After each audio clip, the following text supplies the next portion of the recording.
ولادت مصطفیٰ ہے صلی اللہ علیہ وسلم. تو یہ سیلیبریٹ جب کرتے ہیں تو اس کی اصل سنت مصطفیٰ ہو جاتی ہے. اس کی اصل سنت مصطفیٰ صلی اللہ علیہ وآلہ وسلم ہو جاتی ہے.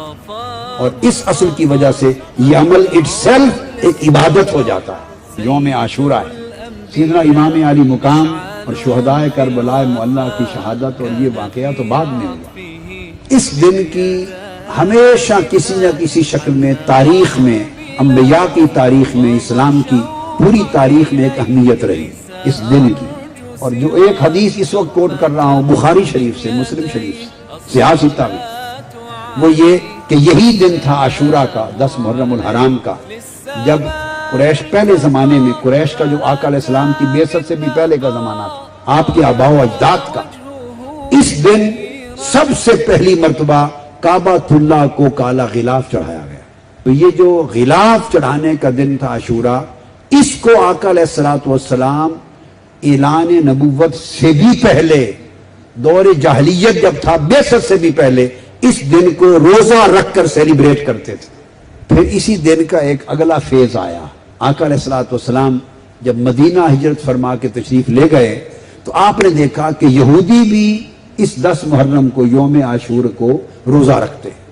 آپ نے سوچا بھئی ہم تو رکھتے تھے کہ اس دن غلاف کعبہ چڑھایا تھا ہم نے، تو یہودیوں کا تو وہ کعبہ بھی نہیں ہے، یہودیوں کا تو وہ کعبہ ہی نہیں ہے، ان کا قبلہ تو بیت المقدس ہے، القدس. ان سے پوچھا تم کیوں روزہ رکھتے ہو؟ اب اس کی ایک اور تعبیر آ گئی. تو یہودیوں نے بتایا کہ یہ وہ دن ہے جس دن موسیٰ علیہ السلام کو اللہ نے نجات اور فتح عطا کی تھی فرعون پر. وہ ڈوب گیا تھا اور موسیٰ علیہ السلام دریائے نیل سے فتح یاب ہو کر عبور کر کے اپنی امت کو وادی سینا میں لے گئے تھے، صحرائے سینا میں. تو چونکہ اس دن بنی اسرائیل کو نجات ملی اور فتح ہوئی، ہم وہ دن سیلیبریٹ کرتے ہیں، خوشی مناتے ہیں، اس دن کی سیلیبریشن میں روزہ رکھتے ہیں. تو آقا علیہ السلام کو جب صحابہ کرام نے بتایا تو حضور نے فرمایا کہ ہم ان یہودیوں سے بڑھ کر موسیٰ علیہ السلام کے وارث و حقدار ہیں، لہذا وہ ایک دن روزہ رکھتے ہیں، تم 2 دن روزہ رکھا کرو. حضور علیہ السلام نے 2 روزے رکھوائے. تو پہلے غلاف کعبہ چڑھانے کو سیلیبریٹ کرتے تھے اس شکل میں. جب ادھر آئے تو یہ سیلیبریشن خوشی کی سیلیبریشن ہو گئی کہ یوم فتح تھا، تو آقا علیہ السلام نے 2 روزے رکھوائے. اب دوسری حدیث، حضور علیہ السلام نے فرمایا جمعہ کا دن، فرمایا یہ یوم عید ہے، اسے عید کا دن منایا کرو اور اس دن کثرت کے ساتھ مجھ پر درود و سلام پڑھا کرو. صحابہ کرام نے عرض کیا یا رسول اللہ، اس کی افضل دن ہونے اور آپ پر کثرت سے درود و سلام اس دن پڑھنے، اس کی وجہ کیا ہے؟ فرمایا فیہ خلق آدم، یہ حضرت آدم کے میلاد کا دن ہے. اب ایک تیسری حدیث، جب معراج کی شب آقا القدس بیت المقدس پہنچے اور وہاں سے پھر معراج کے لیے گئے، تو حدیث پاک میں آتا ہے کہ جبرائیل امین نے عرض کیا یا رسول اللہ، براق روک کر یہاں تشریف لے آئیے نیچے، اس جگہ پہ نماز ادا کیجیے. آقا علیہ السلام نے وہاں نماز پڑھی. جب نماز پڑھ چکے تو جبرائیل امین نے عرض کیا یا رسول اللہ، آپ کو معلوم ہے جس جگہ آپ کو نماز پڑھائی گئی یہ کون سی جگہ ہے؟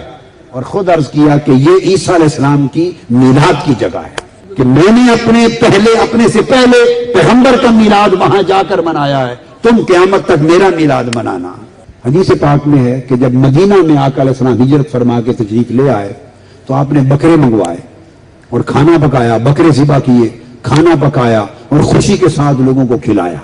بعض محدثین نے کہا شاید آقا علیہ السلام نے اپنا عقیقہ کیا ہو.